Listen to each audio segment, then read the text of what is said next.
Hey there, let's read. Okay, so again, reading from the old volume of Johnson's work. I'm going to take on another poem. This is the poem called The Vanity of Human Wishes, based on the 10th satire of Juvenal. Here we go.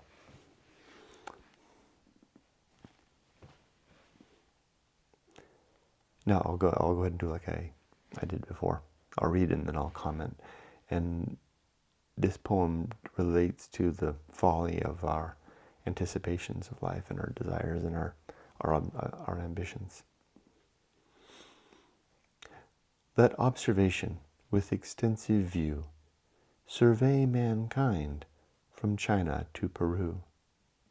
Remark each anxious toil, each eager strife, and watch the busy scenes of crowded life. So let's look at everything for a minute. Survey life from all across the world, how people are living, the anxieties that they hold, the challenges that they take on. And watch the busy scenes of crowded life. They say how hope and fear, desire and hate overspread with snares the clouded maze of fate, where wavering man, betrayed by venturous pride, to tread the dreary paths without a guide, and as treacherous phantoms in the mist delude, shuns fancied ills or chases airy good. How rarely reason guides in the stubborn choice, rules the bold hand or prompts the supplant voice. So we just move along with fear and all of our desires. Pride steps in the way. There's treacherous events and people and shadowy things are waiting for us. Rarely using reason as our guide, but instead we just stubbornly carrying on with our own personal objectives. How nations sink by daring schemes oppressed, when vengeance listens to the fool's request.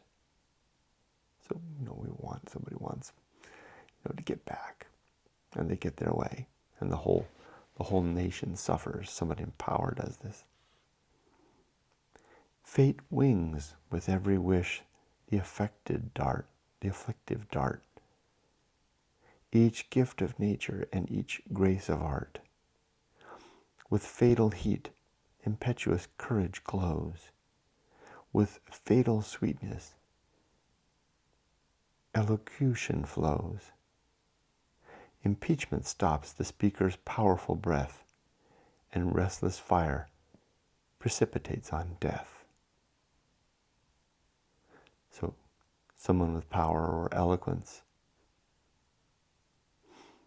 moving and being moved and suffering consequences of what they say. With fatal heat, impetuous courage flows. With fatal heat, impetuous courage flows. So, driven on by the heat of the sense of right, being right. But scarce observed the knowing and the bold. So the wise are kind of, perhaps ignored in a way. Fall in the general massacre of gold, wide wasting pest that rages unconfined, and crowds with crimes, the records of mankind, and crowds with crimes. So the records of mankind are crowded with all of the crimes of that are executed on behalf of wealth. The massacre of gold, as he called it. For gold, his sword, the hireling ruffian draws. For gold, the hireling judge distorts the laws. So the thief on the street draws his sword to rob you, and the thief at the bench distorts the law for his benefit. Wealth heaped on wealth nor truth, nor safety buys. The dangers gather as the treasures rise. Let history tell where rival kings command, and dubious title shakes the matted land. That's the hard thing about reading it. He uses words in ways that I'm not familiar with, like matted, right? One more time with that. Let history tell where rival kings command, and dubious title shakes the matted land. When statutes glean the refuse of the sword, the refuse, is it refuse or refuse of the sword? How much more safe the vassal than the lord? Oh, I think he's leading towards the idea that even though they're poor and miserable, the nobody is safer than the Lord. Low skulks the hind beneath the rage of power. So the rage of power at the top levels, and low below the worker bee. And leaves the wealthy trader in the tower, untouched his cottage and his slumbers sound, though confiscation's vultures hover round. So even though he's got the repo man and the tax man hovering around his little pauper's cottage, still, in some ways, he's better than the vultures that are around the tower of the rich man and the powerful man. The needy traveler, serene and gay. So the poor traveler got nothing. He can be happily travel. Who's going to rob him? What are they going to take? Walks the wild heath and sings his toil away. Does envy seize thee? Crush the unbraided joy? Increase his riches and his peace destroy? Now fears in dire vicissitude invade. The rustling brake alarms the quivering shade. Nor light nor darkness bring his pain relief. So as you one shows the plunder and one hides the thief.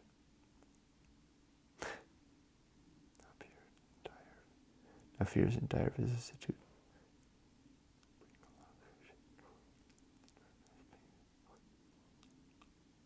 I think he's then talking about the rich man, right? Oh yeah, here he is. So give that same man riches. Here he goes. So the same man walking peacefully between the towns, right, where the robbers are, right? He says, but increase his riches, that same man. Give him riches, and his peace destroy. Now fears in dire vicissitude invades. And now he becomes afraid because he's got something to lose. The rustling brake alarms, so a little sound in the brush, and quivering shade, and they're in the shadows. Something's moving. What's that? One shows the plunder, one hides the thief. So something alarms, something gives away his wealth, and one hides the thief in the shade. So then he's worried about everything, right? Now the man that walked peacefully with nothing now is afraid of every starts and startles at every sound and every bit of rustle, because he's got something now. Yet still one general cry the skies assails, and gain the grander load the tainted gales. Few know the toiling statesman's fear or care, the insidious rival and the gaping heir. What? Let me try that again. Yet still one general cry the skies assails. I don't get that. And gain and grandeur load the tainted gales. Few know the toiling statesman's fear or care, the insidious rival and the gaping heir. I understand that last part. Few know the toiling statesman's fear or care, the insidious rival and the gaping heir. So the statesman is afraid of the upstart, the challenger to his office. And the gaving heir, the person that wants to inherit his wealth. He's afraid of those. I don't understand the first part, though. Once more, Democritus. Democritus, of course, was a Greek. Wasn't he the first guy to come up with the idea, or one of the first to come up with the idea of the atoms, right? And maybe the namesake of democracy, perhaps. Once more, Democritus, arise on earth. So once again, a man like Democritus could rise on earth, could come aground. Remember, this is well after the Greek era. Once more, Democritus, arise on earth, with cheerful wisdom and instructive mirth. See motley life in modern trappings dressed. So if Democritus could come back to life now in the modern times, in this 18th century, that's when this poem was written, in the 18th century. See motley life in modern trappings dressed, and feed with varied fools the eternal jest. So he would see that even though we're just dressed in modern life, we're still just as foolish as we were in the Greek times. Though who couldst laugh where want enchained caprice? Though who couldst laugh where want enchained caprice? I don't know. Toil crushed conceit, and man was of a piece. I don't get that either. Where wealth unloved, where wealth unloved without a mourner died, and scarce a sycophant. So, sycophant, somebody wanting after, fawning on a man of power, or I guess a woman of power.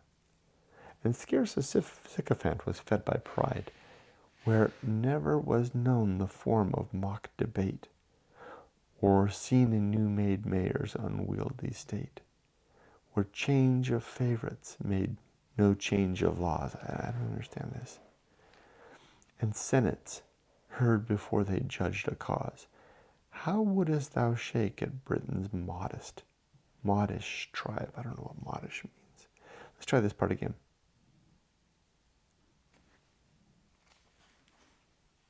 Once more, Democritus, arise on earth, with cheerful wisdom and instructive mirth. See motley life in modern trappings dressed, and feed with varied fools the eternal jest.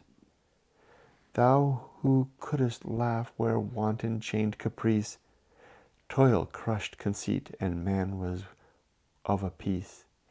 Where wealth unloved without a mourner died, and scarce a sycophant was fed by pride, where never was known the form of mock debate, or seen a new-made mayor's unwieldy state, where change of favorites made no change of laws, and senates heard before the king before they judged a cause. How wouldest thou shake at Britain's modish tribe? So I think he's talking about Democritus could come and see Britain in its modern state. He would recognize no change really had occurred. Dart the quick taunt, the edge, the piercing gibe. I don't know what a gibe is. Attentive truth in nature to descry, and pierce each scene with philosophic eye. To thee where solemn toys or empties show the robes of pleasure and the wheels of woe. All aid the farce and all thy mirth maintain, whose joys are causeless and whose griefs are vain. Such was the scorn that filled the sage's mind, renewed at every glance on humankind. How just that scorn, ere yet thy voice declare, searched every state and canvassed every prayer. Unnumbered supplicants crowded preferment's gate, athirst for wealth and burning to be great. Delusive fortunes hear the incessant call. They mourn, they shine, evaporate and fall. On every stage the foes of peace attend. Hate dogs their flight, and insult mocks their end. Love ends with hope. The sinking statesman's door pours in the morning worshipper no more. I think I get that last part about just those longing for wealth and burning to be great. Delusive fortunes hears the insistent call. They hear the call to fortune. They mount, they shine, evaporate and fall. I'm thinking of all the ambitious, right? On every stage the woes of peace attend. The foes of peace attend, yes, as they pursue that. And the, the, the energies against their peace are attending largely by their own doing, by their own ambition. For growing names the weekly scribbler lies. To growing wealth the dedicator flies. From every room descends the painted face that hung the bright palladium of the place, and smoked in kitchens or in auctions sold. The better features yields the frames of gold. For now no more we trace in every line heroic worth, benevolence divine. The form distorted justifies the fall. The detested and detestation rids the indignant wall. But will not Britain hear the last appeal, sign her foe's doom and guard her favorite zeal? Though freedom's sons no more remonstrance rings, degraded nobles and controlling kings. Our supple tribes repress their patriotic throats. Our supple tribes repress their patriotic throats, and ask no questions but the price of votes. With weekly libels and septennial ale, their wish is full to riot and to rail. In full-blown dignity, see Wolsey stand. So Wolsey's somebody, I don't know who that is. Maybe a politician. Law in his voice and fortune in his hand. To him the church, the realm, their powers consign. Through him the rays of regal bounty shine. Turned by his nod the stream of honor flows. His smile alone security bestows. Still to new heights his restless wishes tower. Claim leads to claim, and power advances power, till conquest unresisted ceased to please, and rights submitted left him none to seize. At length his sovereign frowns. The train of state marks the keen glance, the watch, the sign to hate. So I think he's giving some examples of actual people who maybe probably from the immediate past of the 18th century who were ambitious and worked hard and achieved greatness, but at some cost. And we know what that cost is. The cost is their peace of mind, their in the end the sense of well-being and what have I done and what was this really worth? Wherever he turns, he meets a stranger's eye. His supplicants scorn him, and his followers fly, not fry. Now drops at once the pride of awful state. So now he's losing his pride, right? Because suddenly he's nobody. The golden, even though he may have everything. The golden canopy, the glittering plate, the regal palace, the luxurious board, the liveried army, and the menial lord, with age, with cares, with maladies oppressed. So now the great man is old and weak and failing, even though he's got everything. He seeks the refuge of monastic rest, so he turns to the monastery to become a priest, a monk, to hide away to seclusion for his old age.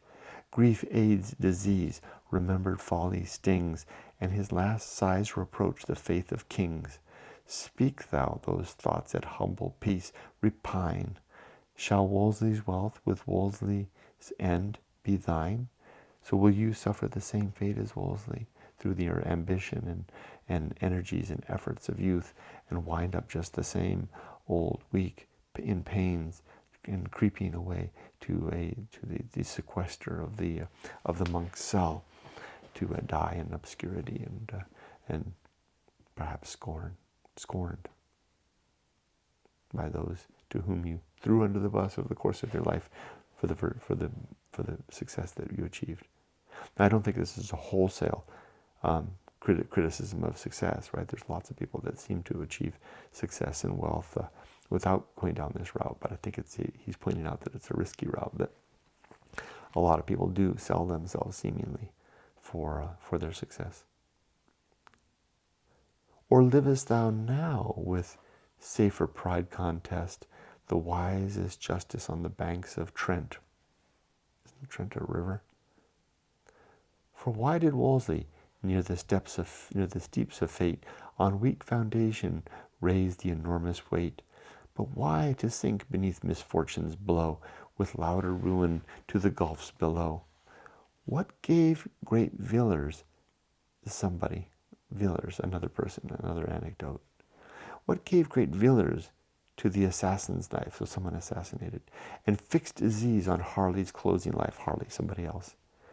What murdered Wentworth, and what exiled Hyde, all people that probably people of the 18th century would have known, at least the learned of the 18th century would have known, but I have no idea. By kings protected and to kings allied, but what their wish indulged in courts to shine, and power too great to keep or to resign. When first the college rolls receive his names, the young enthusiast quits his ease for fame. Resistless burns the fever of renown, caught from the strong contagion of the gown. The gown. Here's a footnote that's not in Latin, but it's just a verse. But I think I've got a footnote I can actually apply to the next one. Over Broadley's dome his future labors spread, and, oh, here we go. It's about Francis Bacon. It says, and Bacon's mansion trembled over his head. See, this is the type of thing where you'd have to be in the period, or at least well-versed in history, to understand. Here's the little footnote that I can actually read. It says, there is a tradition that the study of Friar Bacon, who is Francis Bacon, built on an arch over the bridge, I think it's Francis Bacon, will fall when a man greater than Bacon shall pass under it. I've heard that legend before. There's like whoever fall would fall on their head. To preserve so shocking an accident, to prevent so shocking an accident, it was pulled down many years since. So his comment here about Bacon's mansion trembling over his head of a still greater man has that little footnote. So let's just go back and read that part again. Well, here we go. And Bacon's mansion trembles over his head. What? Okay.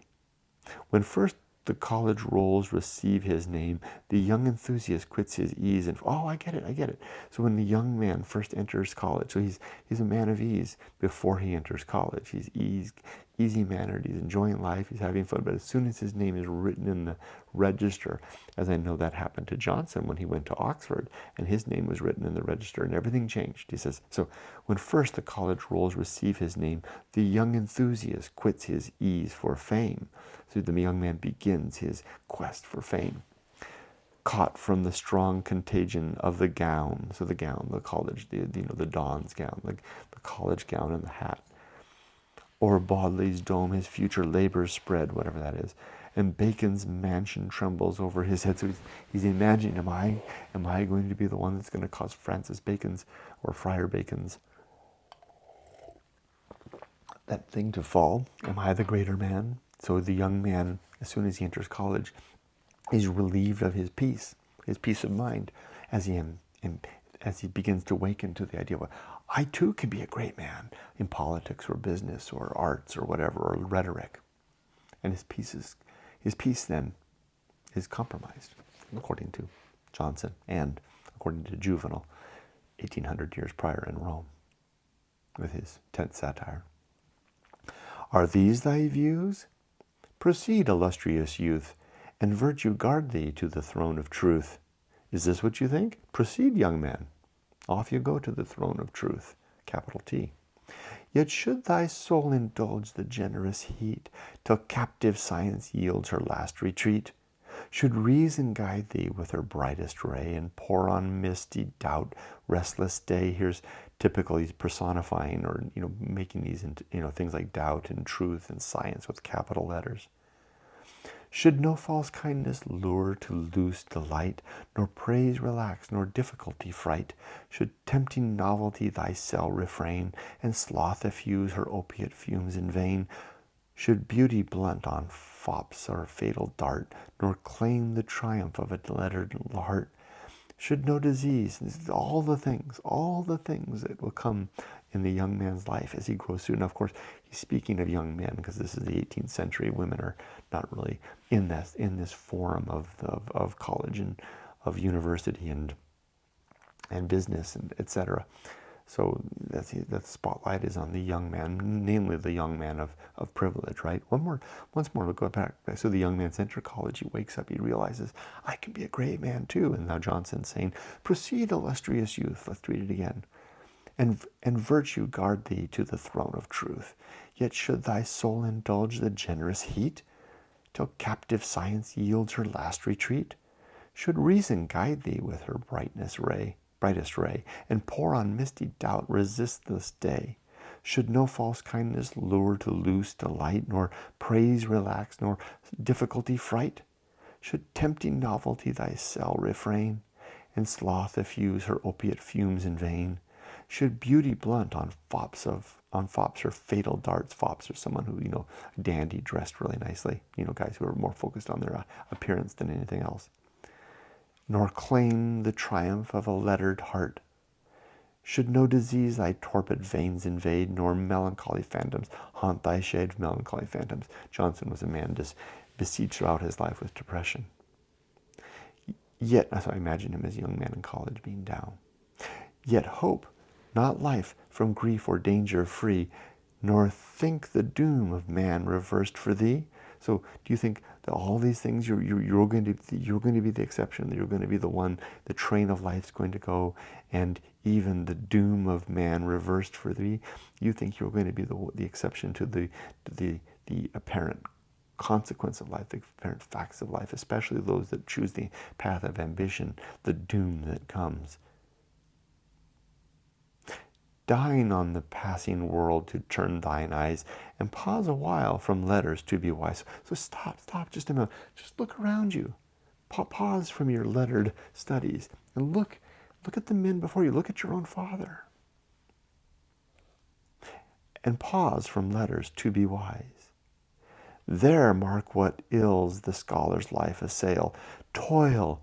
Here's what's coming for you, this young scholar. Here's what's coming to the scholar's life. Toil, envy, want, the patron, and the gall. See nation, the gall, the prison, all of these things, one after another. Hard work, envy, want, the patron. You'll have to find someone to be your supporter, and eventually, prison. See nations slowly rise and meanly just. To buried merit raise the tardy bust. Buried merit raise the tardy bust. So maybe one day your face will be chiseled in marble, and at the price of your merit, right? If dreams yet flatter, once again attend. Hear Lydiat's life and Galileo's end. I don't know Lydiat's life. I know Galileo's end. He wound up in prison, right? He didn't spend the rest of his life in house arrest by the Catholic Church. They only apologized like 30 years ago for that, because he convinced. Looking at was it Saturn or the moons of Jupiter with his homemade telescope, and he saw the moons going around Jupiter, and he realized, wow, maybe the Earth isn't the center. Maybe everything isn't. It's the heliocentric, geocentric universe model isn't the right one. Maybe we're all spinning around the sun. Heresy. So the Inquisitors sent him to house arrest. So he's citing here Galileo's end, right? Remember what happened to Galileo? Excuse me. Nor deem when learning. Excuse me. Stuff getting old, the body doesn't work like it used to. Nor deem when learning her last prize bestows.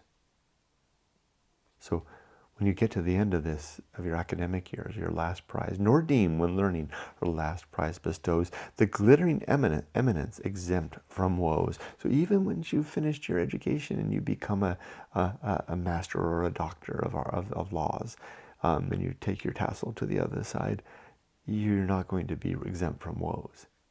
See when the vulgar scape, despised or odd, rebellion's vengeful talons seize on laud. I don't know who laud is, but now you enter, and you become a don yourself, right? And now you've got to deal with all the envy of your peers and the striving towards, what is it called?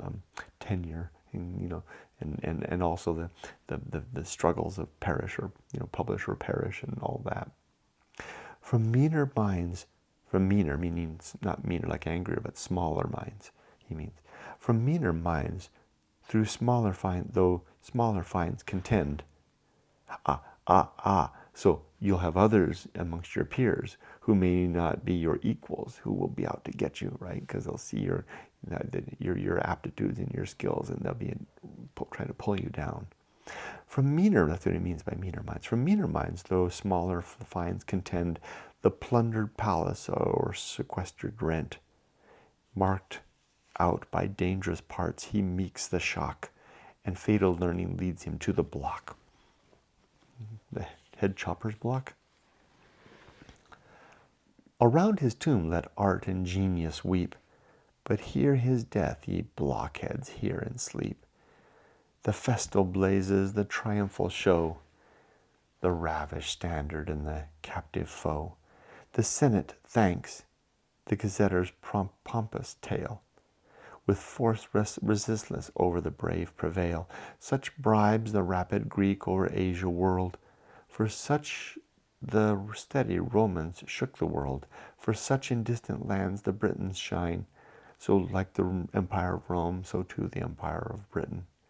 And stain with blood the Danube and the Rhine, for what's the price of our empire, but the crimes that we commit overseas. This power has praised that virtue scarce can warm. Till fame supplies the universal charm, yet reason frowns on war's unequal game, where wasted nations raise a single name. So the glory of Britannia on what cost the nations that Britain, subjects, and mortgage states their grandsires' wreaths regret. From age to age in everlasting debt, wreaths which at last the dear bought right convey to rust on metals or on stones decay. On what foundation stands the warrior's pride? Now how just his hopes, let Swedish Charles decide. Maybe a king of Sweden, I don't know. A fame of adamant, a fire of soul of fire. No danger fright him, and no labors tire. Over love, over fear extends his wide domain, unconquered lord of pleasure and of pain. No joys to him pacific scepters yield. War sounds the trump, he rushes to the field. Behold surrounding kings, their power combined, and one capitulates and one resigns. Peace courts his hand, but spreads her charms in vain. Think nothing gained, he cries, till naught remains. On Moscow's walls, till Gothic standards fly, and all the mime beneath the polar sky. I really don't understand most of this. Something about it seems to be that the price of empire unto all these imperial nations. What price empire? On Moscow, the march begins in military state, and nations on his eye suspended wait. Stern famine guards the solitary coast, and winter barricades the realm of frost. He comes, nor want nor cold his course delay. Hide blushing glory, hide pull towards day somebody. The vanquished hero leaves his broken hands. He shows his miseries in distant lands, condemned a needy supplicant to wait, while ladies interpose and slaves debate. But did not chance at length her error mend? Did no subverted empire mark his end? Did rival monarchs give the fatal wound, or hostile millions press him to the ground? His fall was destined to a barren strand, a petty fortress, in a dubious hand. He left the name at which the world grew pale, to point a moral, or adorn a tale. All times their scenes of pompous woes afford, from Persia's tyrant to Bavaria's lord. In gay hostility the barbarous pride, with half mankind embattled at his side. Great Xerxes, the current king of Persia. He's the one, in that show movie 300. Great Xerxes, come to seize the giant king, to seize the certain prey, and starves exhausted regions in his way.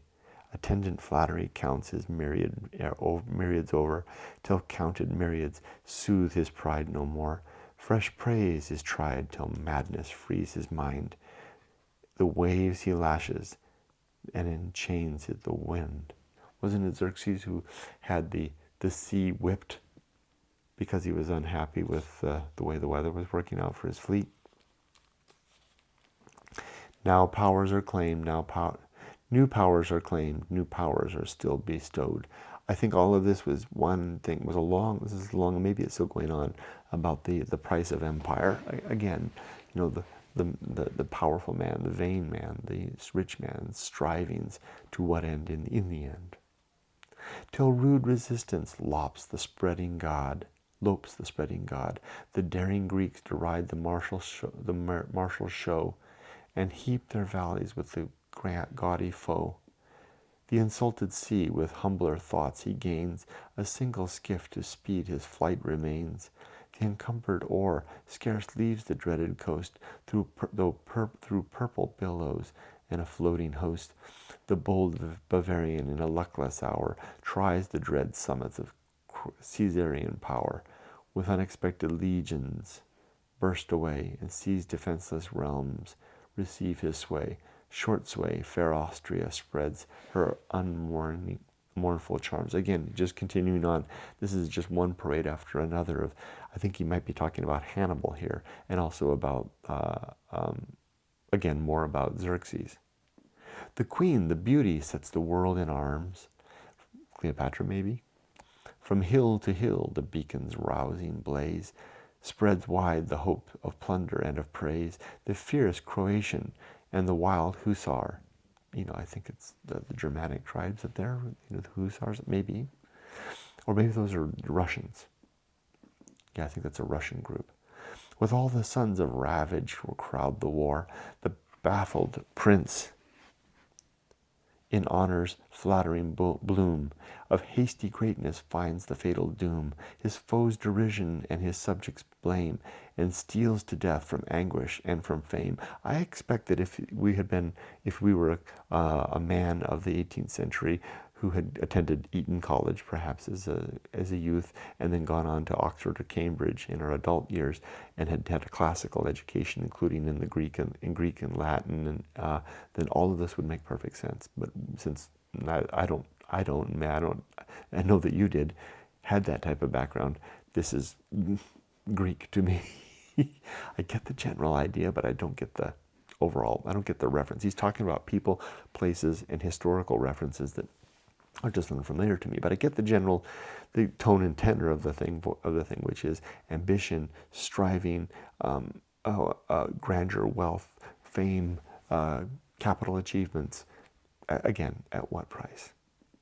Enlarge my life with multitude of days. We're going to change the course from the ambitions of the powerful men, the great men, the strong men, to those who just want long life. Here we go. This is an interesting part for me. Enlarge my life with multitude of days, in health, in sickness, thus the supplicant prays, hides from himself his state, and shuns to know that life protracted is protracted woe. Why do we want just long life for its own sake? Don't we know that protracted life is protracted woe? Time hovers over the impatient. Time hovers over, impatient to destroy. So time is ready to take us down. Let me take up a drink here.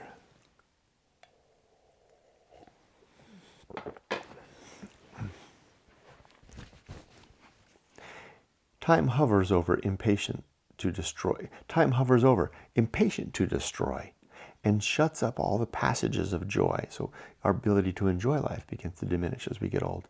In vain their gifts the boundless seasons pour, the fruit autumnal and the vernal flower. With listless eyes the dotard views the store. He views and wonders why they please no more. oh my gosh, yes.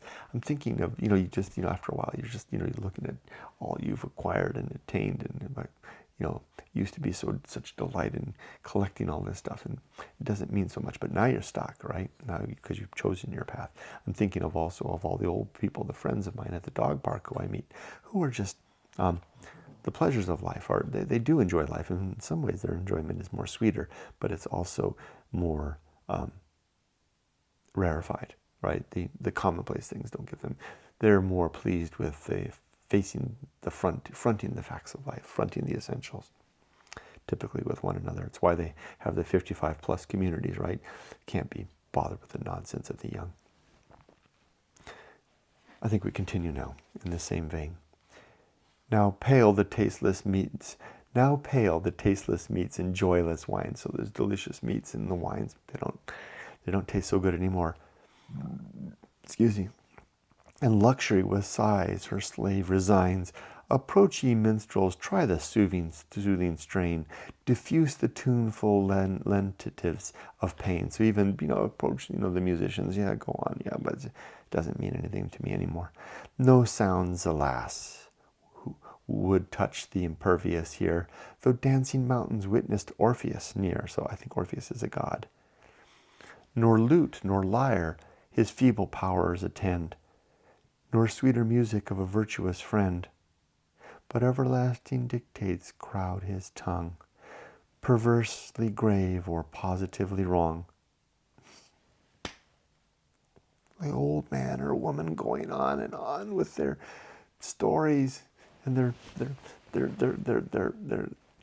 dug-in views and perspectives, on and on, where gravely, perversely grave or positively wrong. Yeah, Grandpa, go on with your racist comments. The still returning tale keeps telling the same story over and over again, and lingering jest, the joke that they just can't give up. That was a good one. 3 minutes later, still giggling over it. Perplex the fawning niece and pampered guest. So the old man is sitting there, and his niece is like, yeah, whatever. And the pampered guest, will giving hope scarce awe the gathering sneer. Will growing hopes scarce awe the gathering sneer. So the younger are looking at him, they're like, geez, Grandpa. And scarce a legacy can bribe to hear. But they listen because they want the inheritance.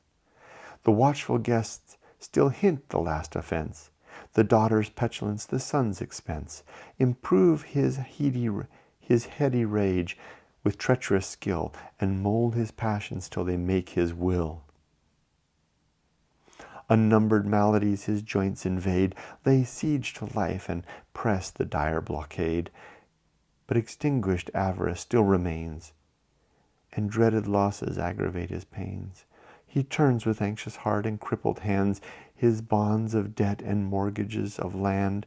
So he's rich, the youth crowd, they're waiting for him to die. They want him to sign his will, and he's got his bonds. People owe him money, his mortgages to the lands he possesses, all this stuff. Views his coffers with suspicious eyes, or views his coffers with suspicious eyes. Has someone been in there stealing my gold? Unlocks his gold and counts it till he dies. But grant the virtues. I'm thinking of, what was that duck and Donald Duck's nephew's Uncle McQuack or something like that, counting his money all the time.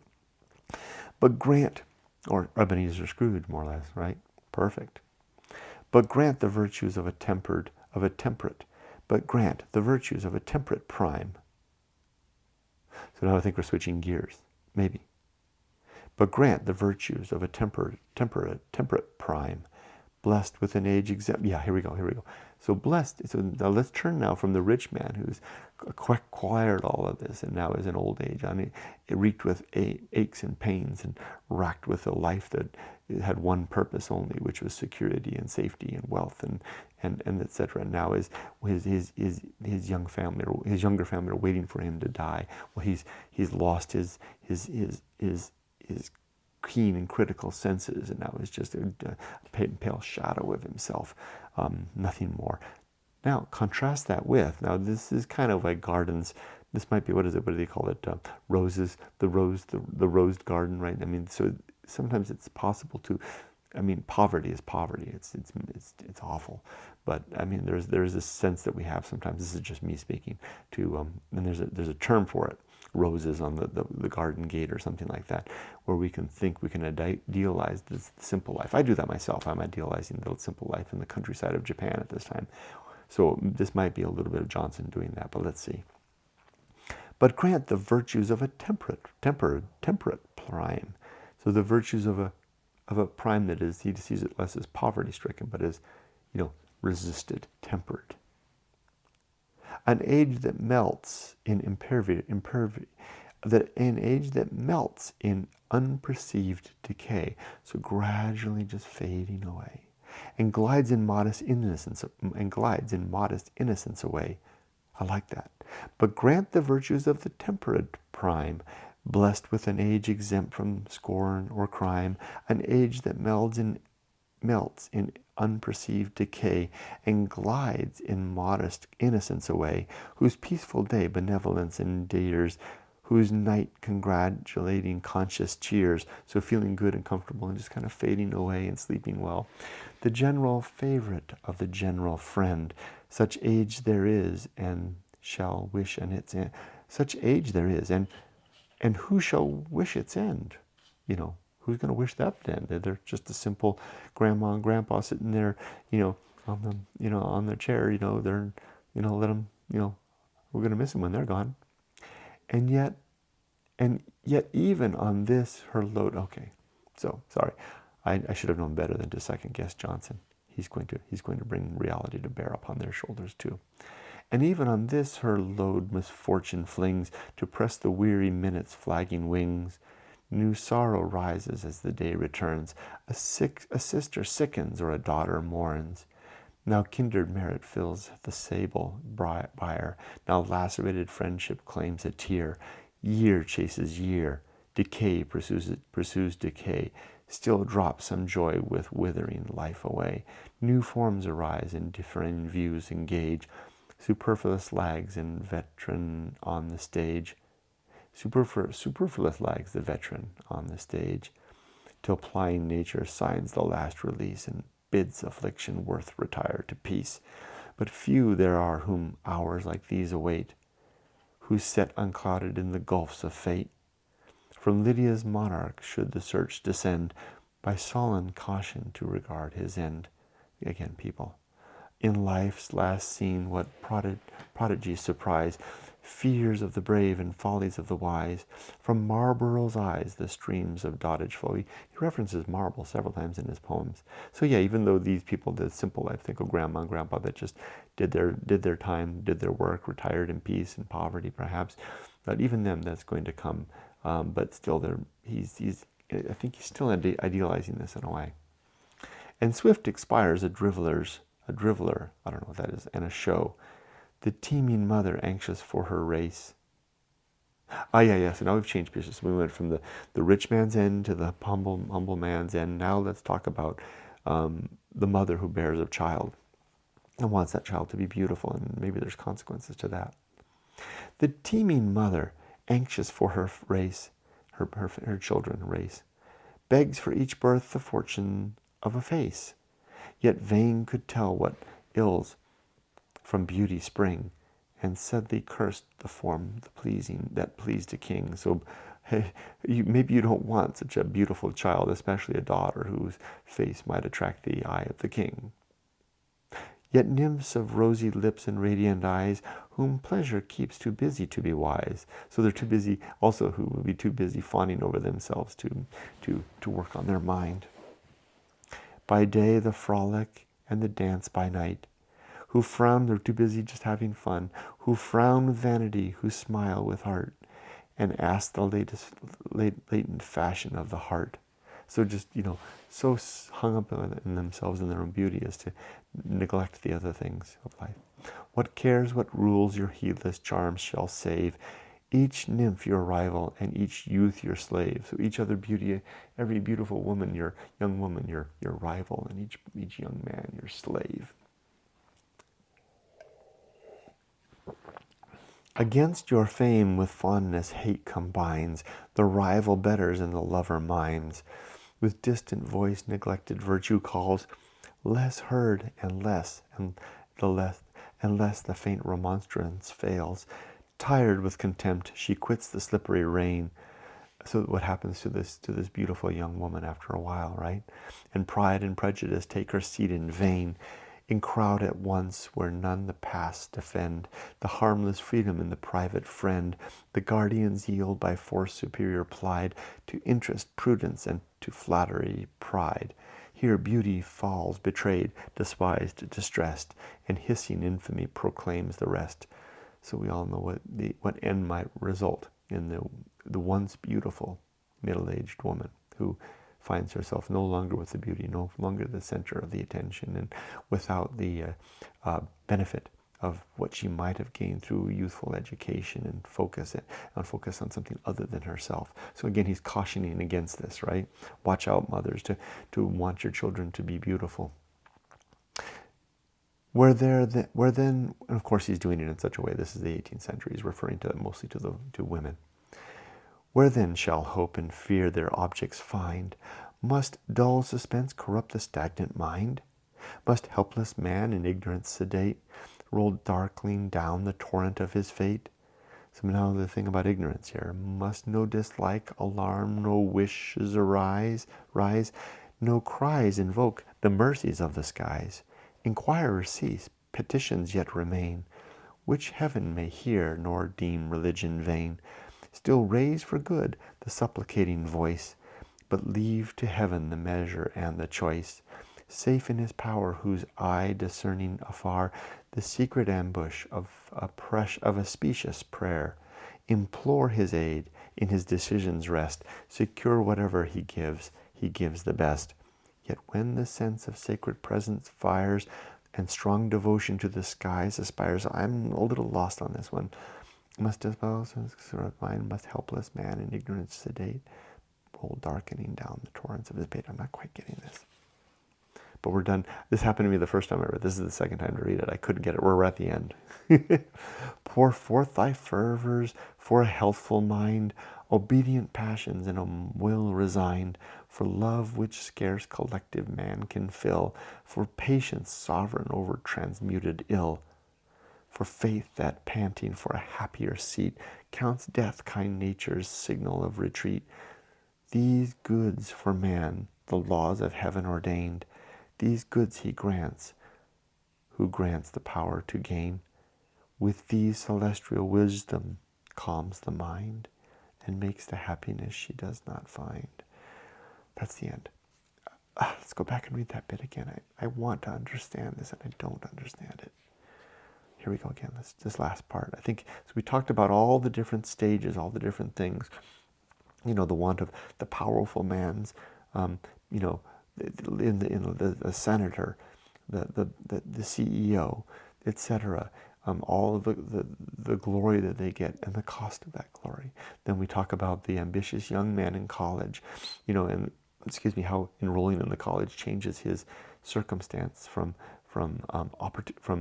peace to ambition, you know, and fight. And if he might go the academic route and become a professor himself, and then he has to deal with the competition and the scorn of others, and then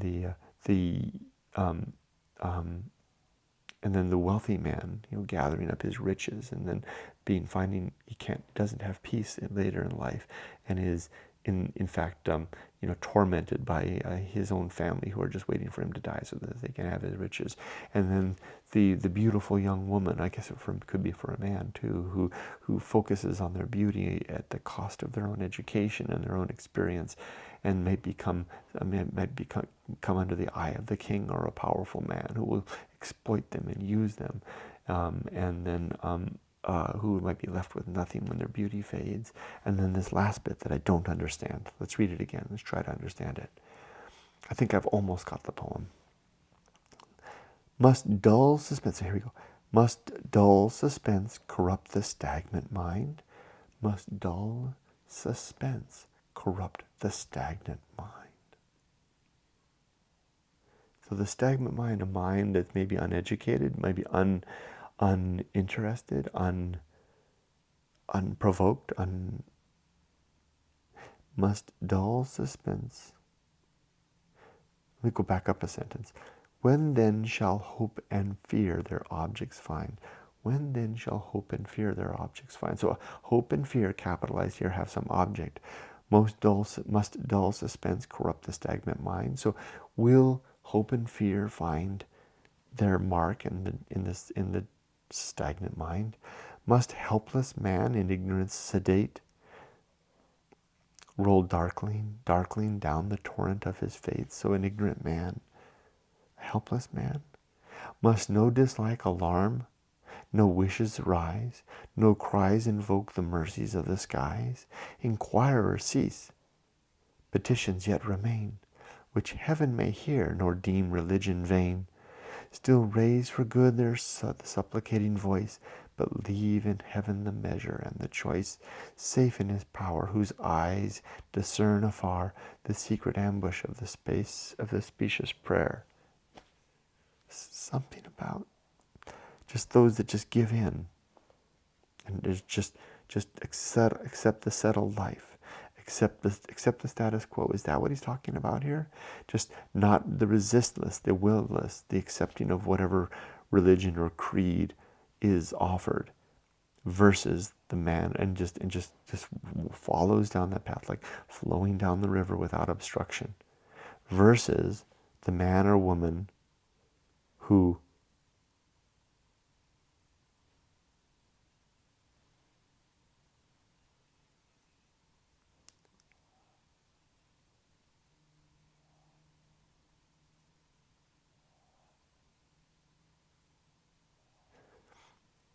versus, yeah, I can't quite find the division. It seems because he usually does two things, right? He shows us in each of these sections, he shows us the dangerous circumstance of life, and then what he would think to be the more liberating or the better circumstance of life, right? The ambitious man versus the settled man, the the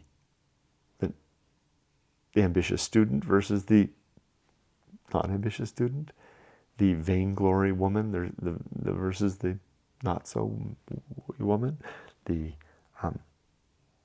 rich man versus the poor man. What is he talking about here about those that just give into life versus those who use reason in their own minds? Let's try this again. I'm going to read it one last time, this last bit, and then we'll be done. Must dull suspense corrupt? So I think he's setting up here, this last bit is that contrast, right? The man or woman that just gives into life and the man or woman who decides to stand on their own 2 feet. Must dull suspense corrupt the stagnant mind? So I think it goes one up from that. When then shall hope and fear their objects find? Must dull suspense corrupt the stagnant mind? Must helpless man in ignorance sedate roll darkling down the torrent of his fate? Yeah, I see it. Must no dislike alarm, no wishes rise? He's not alarmed by anything. He doesn't just whatever, nor cries invoke the mercies of the skies. Never pleading to the skies. Why? Because he's just accepting everything. Inquirer cease, petitions yet remain. I don't understand that. Which heaven may hear, nor deem religion vain. Still raise for good the supplicating voice, but leave to heaven the measure and the choice. Safe in his power, whose eye discerning afar the secret ambush of a specious prayer.